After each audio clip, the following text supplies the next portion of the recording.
Okay, so I hope that has made it clear how to use the platform. What we intend is for it to be highly interactive so that you can talk to our cohort as well as the Betatron team ourselves. So now I'm going to pass over to Matthias, the managing partner of Betatron, for a few words on how Betatron has itself evolved in the last year since Cohort 5. Thanks, Matthias. Thank you very much, Michael. And good afternoon, ladies and gentlemen. Thank you for joining us today. It's great to have you. Many of you have known us for several years by now. Equally, we do have a good number of participants who join us for the very first time today. So please allow me to briefly introduce Betatron and put into context the presentations which you're going to see shortly. Betatron was founded in 2016 by some of the leading venture capital firms in Hong Kong. As a group, collectively, we have invested in more than 250 companies, more than $150 million worth of assets. Betatron itself has by now invested in 45 companies, and you're going to see the 9 companies which form our 2020 portfolio shortly. Over the last several years, we've been very focused on building one of the leading early stage venture capital players in Asia. I'm pleased to share with you the results of a survey which has been conducted sometime last year. And the simple question posed was, who has contributed the most to the Asian startup ecosystem? And we're very proud that after 16,000 votes, verified votes have been submitted on LinkedIn, Betatron came out #1 for Greater China and first runner-up for all Asia. Now, turning to 2020, it's undoubtedly been a challenging year for all of us. But I'm also pleased to share with you that it's been another record year for Betatron. For the 3rd time in a row, we've been able to double applications, reaching a new record of 2,500 deal proposals to Betatron. Speaking about the applications and the selection process in a bit more detail, we strongly believe that running a robust and highly competitive selection process is key to building a top-notch portfolio. Out of the 2,500 applications, we've invited more than 400 companies to pitch to us in person, and we deliberately run 2 independent investment committees who take a separate look at each of those companies before we get together as a group and compare notes on all of them. That helps us to ensure that we get the most comprehensive view on all of the companies and to make sure that we don't miss out on anything, be it positive or be it negative. After that, we did a deep dive due diligence on 150 companies, and we ultimately invested in only 9 companies. Overall, that represents an acceptance rate of just 0.36%, or put it another way, for every company that we invest in, we turn down almost 300.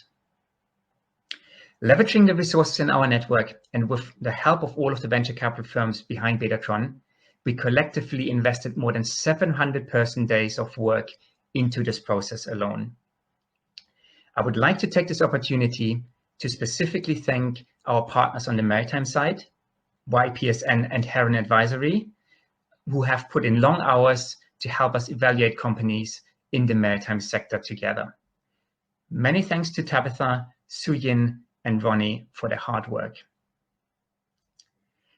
But it hasn't only become a lot more competitive to get into Betatron, we've also established a truly international footprint. Our 2020 portfolio is by far the most regionally diverse group of companies ever. We have 2 companies from Europe, 2 companies from the African continent, 1 company from the Middle East, 2 companies from India, 1 company from Singapore, and 1 company from the Philippines. What all of these companies have in common is traction in the domestic markets and having reached a stage where they're ready to scale in Asia and elsewhere in the world. We are also diverse in terms of the sectors that we invest in. Logistics, supply chain management, and maritime have always been key sectors for us. But equally, we have investments in e-commerce, fintech, property tech, health tech, and HR tech this year. We're looking for software companies which have the ability to build large scalable businesses in the markets they operate in. And within that, we focus largely on the B2B rather than the B2C companies. Our typical founders have 10 to 15 years of industry experience before leaving their existing roles in the corporate world to start their own companies. Another common denominator is that our portfolio companies have reached a stage where they're ready to scale. Most of them have raised in excess of $1.25 million of capital prior to Betatron's investment, and many of them are already generating $1 million of annual revenues and are growing between 300% to 500% every single year. The companies have typically been around for 3 to 5 years by now, and on average have 25 employees. Many of them are in the process of raising large funding rounds in the near future to take the companies to the next level. Now, to put today's event into context, today is not our demo day. Rather, it is an exclusive first introduction of the companies and their founders ahead of our public demo day, which will take place in December this year. We have invested in all of those companies recently and started working with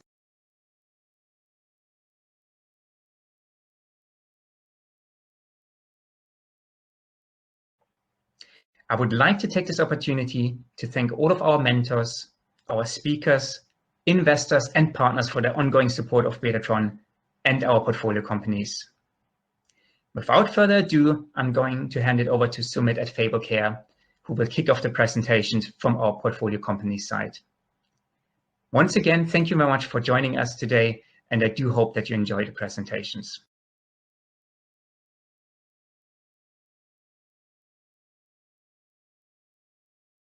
I'm the co-founder of Fablecare.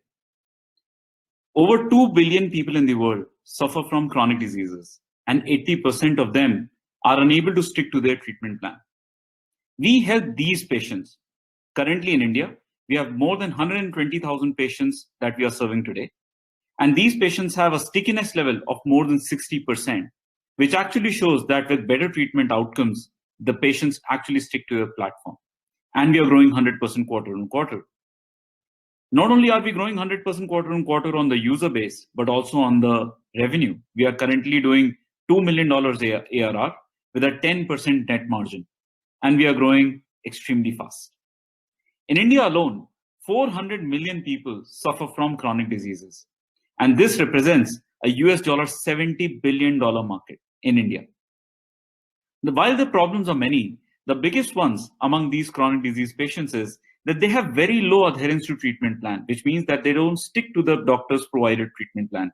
And that impacts everyone in the ecosystem. Doctors have very limited time, and hence they are unable to guide the patient on a timely manner and drive health outcomes for them. On no digitization at all, and that impacts patients' loyalty with their doctors. And lastly, there is no single ecosystem for all patients and doctors' needs on a single platform. And this is exactly what Fable is serving. We are an innovative health assistant serving both doctors and patients by bringing them on a common technology and giving them a continuous feedback loop. Our patient solution not only allows the patients to consult with their doctors at the time of their need, but also connect all their devices so as to share their health data in real time with their doctors. They also get personalized treatment directly from the app, powered by certain machine learning and AI algorithms that we have built around various chronic diseases. For the doctors, they are not only able to manage their entire clinic, but they are also able to keep a keen eye on how their patients are actually trending on the treatment plan provided by them. And now they can intervene real time if they see an anomaly. So much that in the last 19 months, we have helped doctors save more than 100 lives, where these doctors were able to diagnose the patient much earlier and save them from an emergency care scenario. We have also helped women who are undergoing IVF procedure, not only to manage their gestational hypertension and diabetes, but also deliver healthy babies. We are highly competitively positioned. While we are a fully integrated disease management solution, which is highly medically oriented, in the last couple of quarters, because of our stupendous growth, we have beaten some of our closest competitors in the market. Fable has also been able to build a very large ecosystem of players comprising of hospitals, devices, insurance companies, e-pharmacies, and diagnostic chains, so as to bring out a comprehensive solution for our patients, where all the patient care needs are taken care even in their home care environment. Mukesh and I started this company about 2 years ago.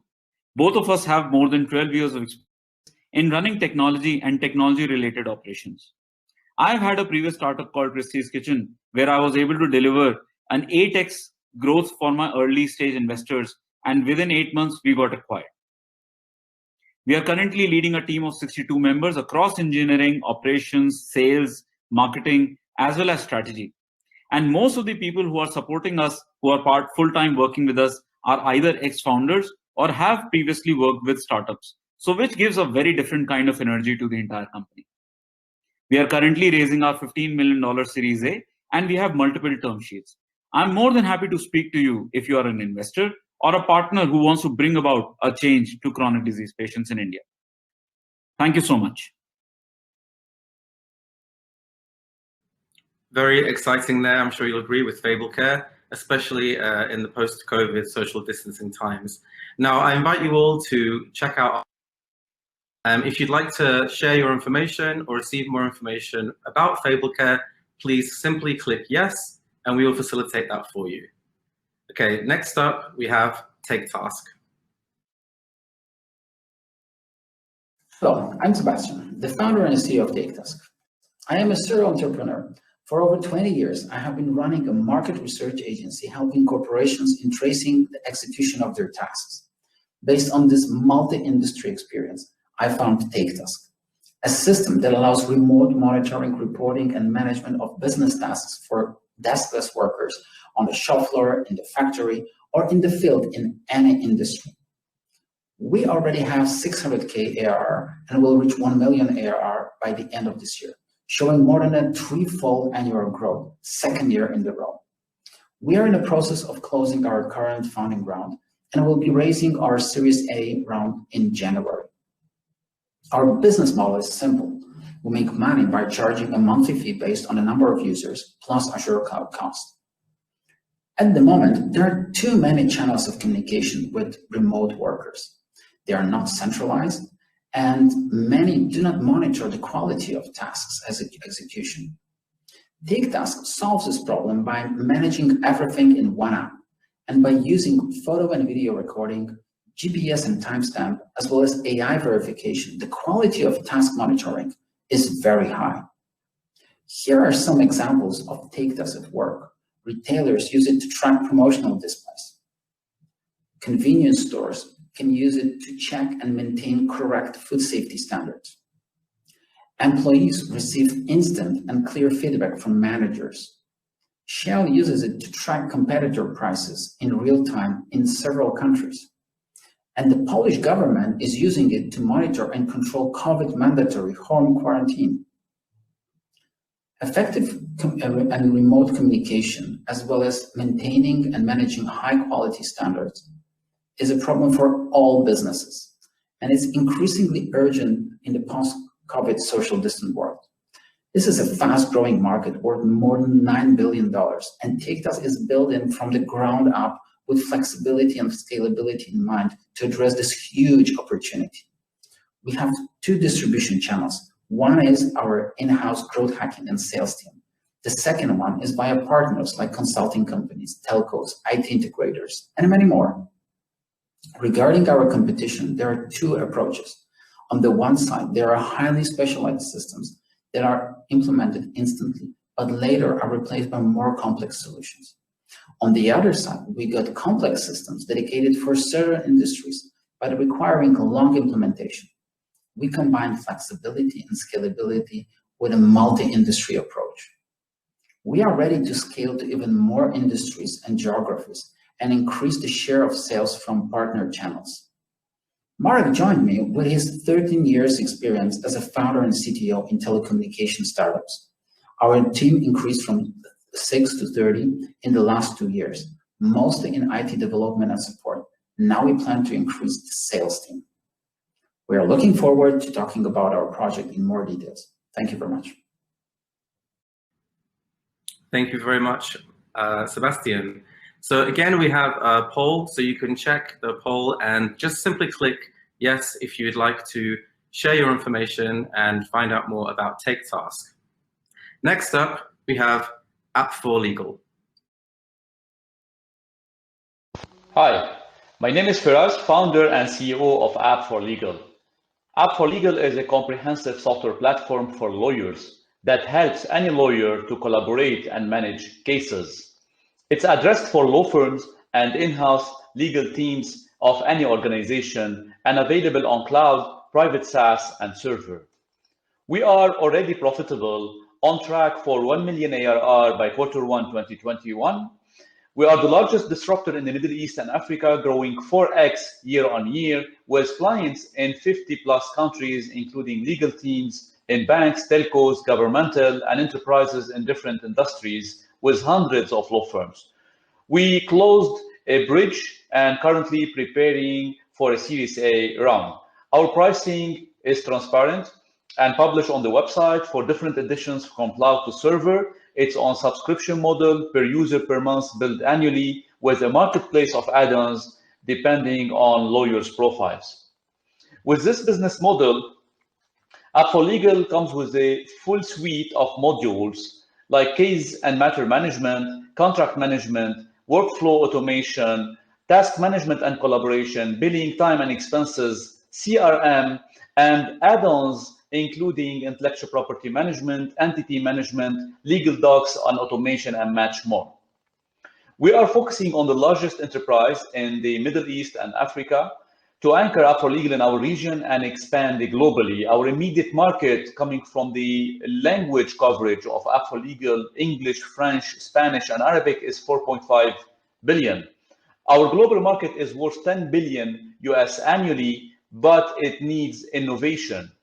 App for Legal is uniquely positioned for this huge opportunity for all lawyers in organizations of any size, as it's modular, easy to use, supports multi-language, multi-currency, and addresses the entire market.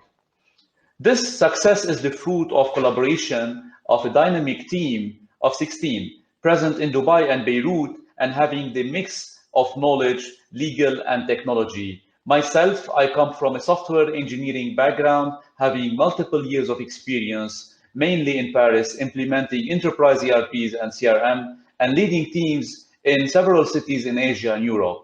App for Legal is my second company. My first one is Infosista, an expert of digital transformation and business process engineering, mature, present in the Middle East and several countries, and working mainly with the enterprise and the public sector. I look forward speaking to you in more details about a potential collaboration. Thank you. Thank you very much for us. And again, for those of you that have joined late, in between each presentation, you can choose, go on the polls section, click on yes to share your information and to find out more from the company founders. So next up, we have Freightbro. Hello everyone, I'm Raghav, co-founder at Freightbro. Freightbro is a Shopify for freight forwarders across the world. Our platform last year has moved more than $100 million of cargo, and we did about $5.4 million in revenue, have more than 500 customers in 10 plus countries. We are at a rocket ship phase where we have great clients and partners supporting us in our journey. Billions of cargo are transported on ocean on a daily basis. It is complex and it involves multiple parties. The primary mode of communication between these parties are either an Excel, email, or a telephonic communication. The freight forwarder, or typically called the logistics service provider, is supposed to be the coordinating agent between multiple parties. About 70% of the time of the freight forwarder is spent in managing this unstructured communication data into a structured format. And also in this industry, it takes at least 48 hours to get the first quote to send a shipment from point A to point B. And on an average, $700 million of invoicing errors happens yearly in this industry. So what has Freightbro done to it? So we have envisioned a model where we are converting this ocean freight transportation as simple as an airline ticket booking transportation. How are we doing it? So like I mentioned, we are a Shopify for freight forwarders where we provide a plug and play SaaS platform for these freight forwarders to manage contracts, schedules, instant tracking of containers from point A to point B, and also provide an Expedia kind of a customer engagement platform. So a customer who is using a Freightbro freight forwarder will be able to just search, book, and track a container on a single screen. And it's not just a business model, it's not just the traction, it's the team that has made this happen. We have more than 100 years of experience in this industry. And I personally come from a background of working in companies like DHL before starting Freightbro. And we also have a great pool of advisors and investors. We have raised about $2 million, and we also have a commitment of $2 million from a European VC. We are at a growth stage where we believe that our next focus market will be US and Europe. The future of logistics is going to be guided by data, and we want to commercially and responsibly transmit this data between multiple parties in this ecosystem, and also empower this ecosystem to take data-driven decisions. Would be happy to discuss more in our one-on-one meeting, and feel free to reach out to me anytime. Thank you. Thank you very much, Raghav. And for those of you that are watching, please, if you'd like to learn more about Freightbro, go to the poll section and click yes to share your details, and we will facilitate that for you. Okay, so next up, we have Quickwire. Hey guys, my name is Ray, and I'm founder and CEO of Quickwire, a fintech company specializing in digitizing complex payments and also international payments. So last year we became profitable for the first time. We did $31 million in gross volume and $1.7 million in revenue. We launched the product in 2016, so it took us 3 years, 4 years before we became profitable. And we achieved about 100% growth rate from the year before. So the problem we're solving is that API-based payment systems like Stripe or PayPal simply don't work for large enterprises, right? And also traditional payments providers are not designed for cross-border payments. The reason for that is because large enterprises use ERP systems like SAP and Oracle. So it's not easy to just put in an API and integrate. You need modules, and we have built modules designed specifically for banks and real estate. There are other types of complex payments like tuition payments, medical billing, which we're not even touching yet. We're just focusing on bank payments and real estate. And also, our infrastructure is similar to that of Western Union. Rather than Stripe. So basically, it's designed for international cross-border transactions. Imagine a hybrid between PayPal and Western Union. So that's pretty much what we're doing, plus all the other ERP modules that we have built. Also, international business payments have a higher delinquency default rate on average. So that's a problem. So we solved that by, first, developing the technology, the standard payments technology, and the specialized ERP modules that we have built for SAP and Oracle. And of course, the settlements network that we have built, international banking partners, that allows us to move money all over the world, and also the licensing. So the total addressable market for cross-border transaction is around $25 trillion. And real estate is a small part of that. It's $395 billion in cross-border real estate in 2019. And the Philippines is an even smaller part of that, around $8 billion in cross-border volume last year. We already have the top developers in the Philippines. Ayala Land is the biggest one, and we pretty much got the top 9 out of the top 10. We have 27 developers on the platform and adding more. And we make around 5.4% per transaction. It's a combination of Forex and transaction fees. This year, we project we're going to hit $60 million in GMV despite the pandemic, and $3.1 million in revenue. Our team has a diverse background. I myself started a fintech company before, and Victor was actually our investor, one of our first investors, and he became CFO last year. Kenji came from a strong banking family background. Eno, former PayPal, also adding to our fraud dispute resolution. So we have a team of 38 people and growing, and we're very excited to work with Betatron to scale this beyond the Philippines. Thank you very much. Thank you very much, Ray. So if you'd like to learn more about Quickwire and the opportunities to work with them, then please go to the polls and select yes. I'd like to share my contact details. We will facilitate that for you. Okay, next up we have Shipscart. Good afternoon, ladies and gentlemen. My name is Dhruv Sahani, and I'm the CEO and co-founder of Shipscart, which is the first of its kind e-procurement platform for the maritime industry. For those of you who are not familiar with the maritime industry, maritime procurement includes everything and anything that you require on your ship, from food to spare parts to any consumable product. I've been a captain myself, and I've sailed at the high seas for 15 years. And it's always amazed me how the maritime industry has never really harnessed technology. A ship spends about $350,000 US only on procurement annually, making it a $100 billion market. And guess what? We're still stuck up with Excel sheets and age-old ERP softwares. For every order, there are numerous calls made to the supplier and emails exchanged. It takes about 2 to 3 days to select a vendor, and then you have to deal with multiple vendors across geographies. Excel sheets are good for accounting. It does not have any picture, any product image, or any description. And most importantly, there is no spending pattern available. How much money have you spent on what category of products is not available to you?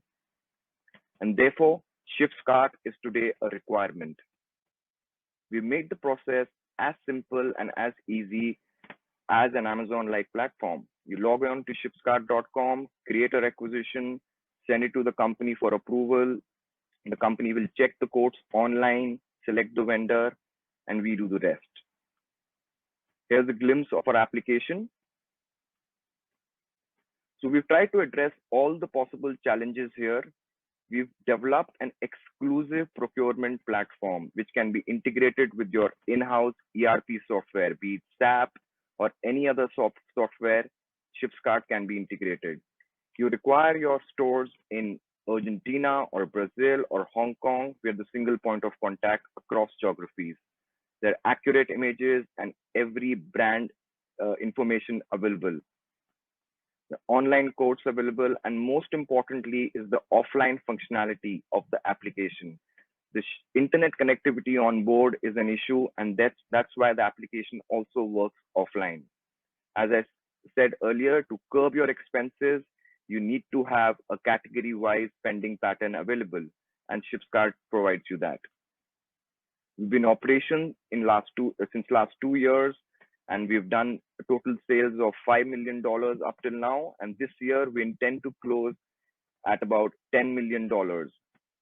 We've got offices in 4 countries now, and we've got the early validation from Port Excel, Betatron, and Dubai Chamber of Commerce. Here's a glimpse of some of our most prominent maritime clients. I always believed a company is as good as its team, and our core strength lies in the maritime experience the co-founders and the advisory board have. You've got sailors and people who've held management positions in maritime companies, all part of the team. So the next time you require anything for your vessel, please log on to shipscart.com. We aspire to be the Amazon of the maritime industry. Thank you. Okay, thank you very much for that, Dhruv. And if you'd like to know more about Shipscart, for those of you watching, please go to the polls section and select yes, I'd like to share my details, and we will facilitate that for you. Okay, we've only got 3 companies left. So next up is Connected Analytics. Hi, my name is Sinead Anunobi, co-founder and CEO at Connected Analytics. At Connected Analytics, we provide tools for businesses in emerging markets to better understand their customers and grow their businesses. In just over a year, we have processed over $30 million and completed about 1 million transactions, which has helped us grow 25% month over month. The problem is simple. In emerging markets, businesses are actually blind to consumer insights. They don't know who their customers are, what the spend patterns is, visit frequencies, or even purchases done by these consumers. And 2 things account for this. 1, cash accounts for over 90% of business transactions. So tracking cash is actually very, very difficult. And loyalty infrastructure is super expensive. So we built a cost-efficient payment-agnostic platform where consumers will keep earning rewards for every single purchase they make, while businesses will get tools that will help them grow. How it works is simple. When a consumer walks into a store, they pay with their or cash, and they enter their phone number, they get an instant SMS alert showing them the amount of rewards they've earned for that purchase, while businesses get actionable insights and analytics on our dashboard and our mobile app. Let me take you through a case study. Enyo Gas Station was a company that was formed in 2018 and meets competitions like ExxonMobil, Owando, Texaco, Corn Oil, and Total. They used our platform to better understand their customers. They knew what the customers were spending, how many times they were visiting, the gender of their customers, the repeatness of their customers, and that way they were able to create loyal customers and repeat customers, which gave them a 40% growth. Today, Enyo Retail is the #3 gas retailer in Lagos State. The African retail market size is huge. It's about $500 billion, and that's what we're aiming for. And also, we have a product that's extremely flexible and already being used by different businesses like coffee shops, gas stations, supermarkets, and credit card companies and banks who never had access to cash transactions now use our platform to capture customers who spend with cash and relatively are unbanked to bring them into the banking fold. We also recently had a partnership signed with Africa's largest payment company, InterSwitch, which will give us access to over 40 million customers across Africa, helping with our expansion. We do have competition. The likes of Ibota, Rakuten, and Dosh are billion-dollar companies. But apart from us capturing digital forms of payments, we are the only ones that capture cash transactions, and this is an advantage we hold over them. We are also focused on emerging markets, and we also have exclusive partnerships and integrations that give us defensibility. Myself, I have had an exit in the past. I have a very strong fintech background. My co-founder and CTO worked with Microsoft and Huawei for about 20 years as a senior manager. And we've seen our team grow from 4 founders to now 27 team members focused on to succeed. We also have advisors and backers who have invested in us and come from reputable companies like Google and 500 startups. Our expansion plan in the next 9 months is after we conquer Lagos, take over Nigeria, we want to expand to Ghana, Kenya, Rwanda, and Uganda. We're excited to share more with you and we'll be willing to take your questions. Thank you for listening. Thank you very much, Simeon. So if you'd like to share your details for those of you watching at home or get to know the team better for Connected Analytics, please select yes on the polls option for share my details. Okay, next up we have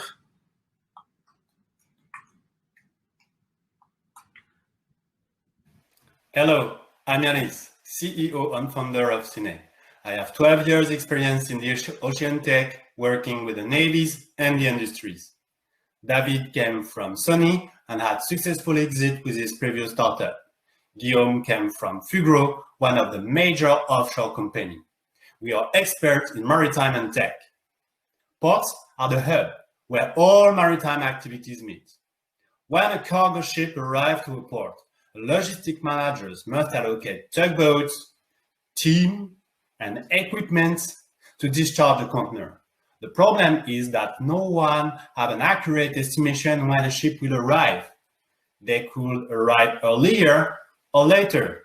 This could be some hours to several days. This creates port congestions, long waiting time, and a lot of pollution.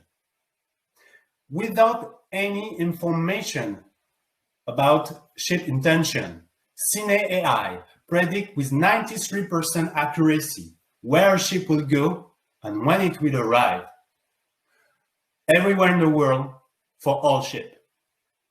Logistic managers access this predicted time of arrival information through a web app and synchronize it with their own resource management software for a better team and equipment allocation, reduce waiting time, making the port more sustainable and more competitive. But we are more than that. Sinead is a maritime digital hub where all maritime activities find the data they're looking for, such as vessel position, weather, current, or wildlife, and where all maritime companies find the predictive information they need in a web applications. Fishermen know fish is priced at each port, and environmental managers predict pollution events to get permit for dredging or port construction. Customers pay depending the number of web apps they activate or the number of assets they manage. As an example, an environmental manager could have 2 web apps, air quality and water quality, and monitor it in several ports. Our customers are business enterprise and governmental agencies. The customer acquisition cost is 25K, and the average subscription is 2 years for 250K. We have multi-year contract, which is why we have guaranteed revenue for the next 3 years. And a lot of more customers are coming to bring the revenue 7 times. The maritime data market is growing very fast, from 6 billion to 80 billion. Our ambition is to become the world leader. If, like us, you are excited about digitalizing maritime industries, contact us. Thank you. Thank you very much, Yanis. And if the audience would like to know more about Sinead, please go to the polls section and click yes, I'd like to share my details with Sinead. Last but certainly not least, we have OkHi. OkHi is on a mission to enable the 4 billion people without a physical address to be included. I'm Timbo Drayson, one of the co-founders and CEO. I was a product manager at Google, where I launched Google Maps across emerging markets and invented Chromecast with 7 patents to my name. We have an international leadership team with over 20 years of startup experience, and we're backed by some of the best investors in the world. Google, the co-founder of Airbnb and the chairman of Twitter. I left Google to solve a big problem, and this is it. This is my address in Kenya where I live. I don't have a road name, house number, or postcode. I have to use directions or draw a map. This means it's extremely difficult for a food or e-commerce delivery driver to find me. It takes an Uber driver in Nairobi over 3 phone calls to get to my door. It also means it's difficult for financial services to get proof of address. Standard Chartered Bank in Lagos sends a human agent to everyone's house to verify them. It can take up to 8 weeks and cost $5. This is the situation for 4 billion people in the world today. Now at OkHi, we've developed a simple digital addressing solution that uses just a smartphone to give anyone in the world an accurate and verified address. We tie your name and phone number to the GPS, photo, and text directions of where you live or work. We have 2 B2B products. OK Collect enables any business to collect an accurate address. It easily integrates inside any mobile or web app. OK Verify is a verification engine that collects signals like phone location and processes it with artificial intelligence to verify the address. These 2 products mean we can remotely verify an address without a human agent, and it's the only remote verification solution in the world today. We've already proven success in Kenya. We've verified over 300,000 addresses and powered 500,000 address transactions. We make companies more efficient. We improve their customer experience, and we save them money. Now, we grow our business through financial service partners like InterSwitch, who launched us recently in Nigeria. Our current partners give us access to over 100,000 businesses and 100 million consumers across 24 countries in Africa. But that's not enough. We're looking for partners in Asia to help us scale beyond the African continent. OkHi is free for consumers, but we charge businesses on a transaction model. It's $1 for a verified address and 10 cents for a delivery address. And at this pricing, we can generate $22 per user per year. This creates a 2.6 billion opportunity in Nigeria and a 52 billion opportunity globally. Now, we're oversubscribed for our 1 million seed round, which will close on the 30th of September. So I'm really keen to talk to any Asian-based investors today who can help us on our mission to enable the 4 billion people without a physical address to be included. Thanks very much. Thank you, Timbo. So that's it for our 9 cohort members. Very quick today and a very diverse and exciting group, I'm sure you'll agree. Again, please go to the poll section if you're interested in finding out more about OkHi, and click yes to share your details with. Now, now we've finished the main presentation, the event isn't over. We said at the beginning, showed the video of how to go to the expo section. For anyone that missed that video, on the left-hand side of your screen, just underneath stage, there is a section called Expo. So I invite you to click on this. You will see all the booths for all of the 9 companies, as well as Betatron. When you enter those booths, you can have public chats, private chats, or private or group video chats with the companies. And there's also a one-pager on the left-hand side of the page, which you can zoom in on. The one-pager will also be emailed to everybody that is in attendance today. So once again, thank you so much for attending today. And I hope you enjoyed the presentations and that you have some fruitful conversations with our founders. Thank you so much.